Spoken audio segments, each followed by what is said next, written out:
આપણો ભારત દેશ 1947માં આઝાદ થયો હતો. માનનીય વડાપ્રધાન શ્રીનું સ્વપ્ન કે ભારતને 2047 સુધી સંપૂર્ણપણે વિકસિત કરવાનું છે.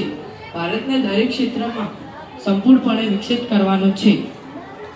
વિકસિત ભારતનું સ્વપ્ન માનનીય વડાપ્રધાન શ્રીએ આપણા અમદાવાદ શહેર અને ગાંધીનગર, આપણા પાટનગર ગાંધીનગરને જોડતી મેટ્રો આપણને મુસાફરી માટે ભેટ આપેલ છે.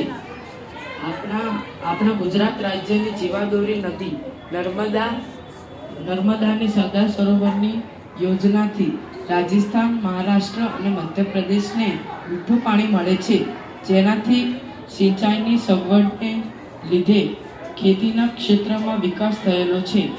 આપણા ગુજરાત રાજ્યમાં 108ની સગવડના લીધે મૃત્યુદર ઘટ્યો છે. 108ની સગવડના લીધે લોકો વિનામૂલ્યે પોતાના સ્થળેથી હોસ્પિટલ જઈ શકે છે.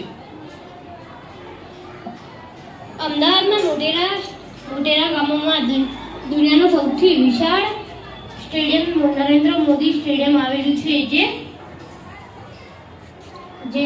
જેની ક્ષમતા 1,32,000 લોકોની છે.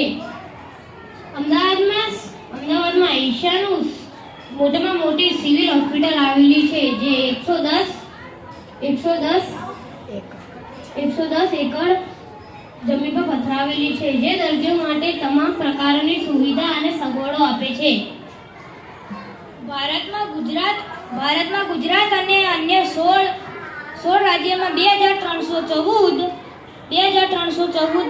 પવનચક્કી આવેલી છે, જેની મદદથી વિદ્યુત ઉર્જાનું નિર્માણ થાય છે. ભારતમાં સૌર ઉર્જાનો ઉપયોગમાં ગુજરાત બીજા સ્થાને છે. આ યાદીમાં અન્ય રાજ્યો પણ સમાવેશ થાય છે. ગુજરાતમાં કુલ 8,877.72 મેગાવોટ ઉત્પાદન થાય છે.